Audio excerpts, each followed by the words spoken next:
مولا علی علیہ السلام فرماتے ہیں، جو لوگ معاشرے میں شرم اور عزت کا زیور پہن کر چلتے ہیں تو معاشرہ بھی انہیں عزت اور شرم کی نگاہ سے دیکھتا ہے۔ نفسیات کے مطابق جو لوگ ہمیشہ سکول میں دیر سے آتے ہیں وہ مستقبل میں کامیاب اور امیر ہوتے ہیں۔ اپنے وہ نہیں ہوتے جو تصویر میں ساتھ کھڑے ہوتے ہیں، اپنے تو وہ ہوتے ہیں جو تکلیف میں ساتھ کھڑے ہو۔ جو آرزو باقی آرزوؤں کو کھا جائے اسے محبت کہتے ہیں۔ اگر خواہش حاصل سے زیادہ ہو تو انسان خود کو غریب سمجھتا ہے۔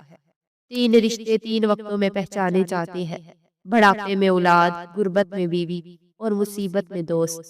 بیٹی کو کھانا سب سے پہلے اور بہتر دیا کرے، کیونکہ شادی کے بعد وہ سب سے آخر میں اور بچا ہوا کھاتی ہے۔ ساری کہانی نصیبوں کی ہوتی ہے، کہیں پر 7 بیٹیاں بھی بڑے نازوں سے پلتی ہیں اور کہیں پر ایک بھی بوجھ بن جاتی ہے، کہیں پر ایک سانولی ملکہ کہلاتی ہے اور کہیں کوئی حسین شہزادی پاؤں کی جوتی ہوتی ہے۔ یہ سب قسمت ہی طے کرتی ہے کہ کسے ٹھوکروں پر رکھنا ہے اور کسے تخت پر۔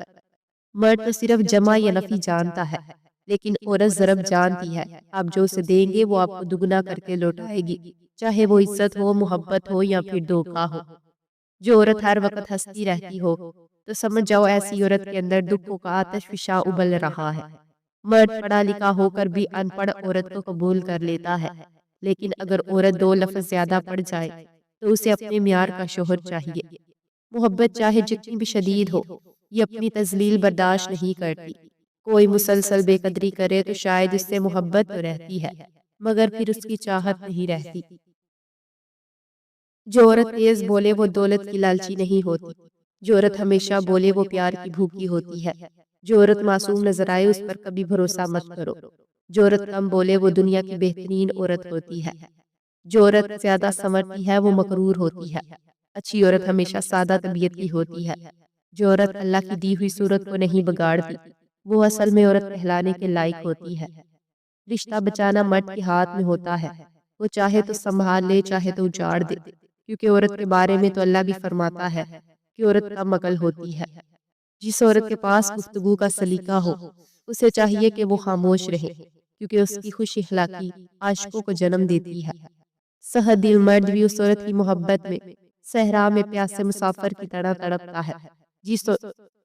جب عورت یہ جان لیتی ہے کہ مرد کو تڑپانے کا صرف ایک ہی حل ہے، اس کے وجود کو ایسے نظر انداز کرے جیسے انسان اپنے ناپسندیدہ انسان کو کرتا ہے۔ چابی سے کھلتا تالا بار بار کام آتا ہے، جبکہ ہتھوڑی سے کھلا ہوا تالا دوبارہ کام نہیں آتا۔ رشتوں کے تالے غصے کی ہتھوڑی سے نہیں بلکہ محبت کی چابی سے کھولے۔ محبت کا سبق بارش سے سیکھو جو پھولوں کے ساتھ ساتھ کانٹوں پر بھی برستی ہے۔ صاف دل کی 5 نشانیاں: بہت جلدی جذباتی ہو جاتی ہے، اس کا غصہ تھوڑی دیر کے لیے ہوگا، وہ ہر رشتہ دل سے بنائے گا، بہت حساس ہوگا، چھوٹی چھوٹی باتوں پر بھی ناراض ہوگا۔ عزت کے بغیر محبت کا کوئی وجود نہیں، کیونکہ رشتہ کوئی بھی ہو عزت کی بنیاد پر ہوتا ہے۔ یہ مرد کا المیہ ہے کہ وہ عورت سے ہمیشہ محبت کرنا چاہتا ہے، لیکن پرکشش اس کے لیے صرف حسن ہوتا ہے۔ لباس قیمتی ہو یا سستا، گھٹیا کردار کو چھپا نہیں سکتا۔ سچ بولنا کوئی کمال نہیں، سچ سننا بڑا کمال ہے۔ عورت چاہنا اور عورت کو چاہنا، دونوں میں بس محبت اور ضرورت کا فرق ہوتا ہے۔ انسان تب تک انسان رہتا ہے جب تک اس کے دل میں دوسروں کے لیے محبت اور درد باقی ہو۔ میں نے وقت سے سیکھا ہے ہر اس انسان کو آزاد کر دینا چاہیے جس کا آپ کی محبت میں دم گھٹ رہا ہو۔ آپ بہت ہی قیمتی ہیں اور آپ کے جذبات سے بڑھ کر اس دنیا میں کوئی چیز معنی نہیں رکھتی۔ جو عورت اس مرد کو نہ سنبھال سکے جس نے اسے دل سے محبت کی ہو، ایسی عورت بدقسمتی کی بڑی مثال ہے۔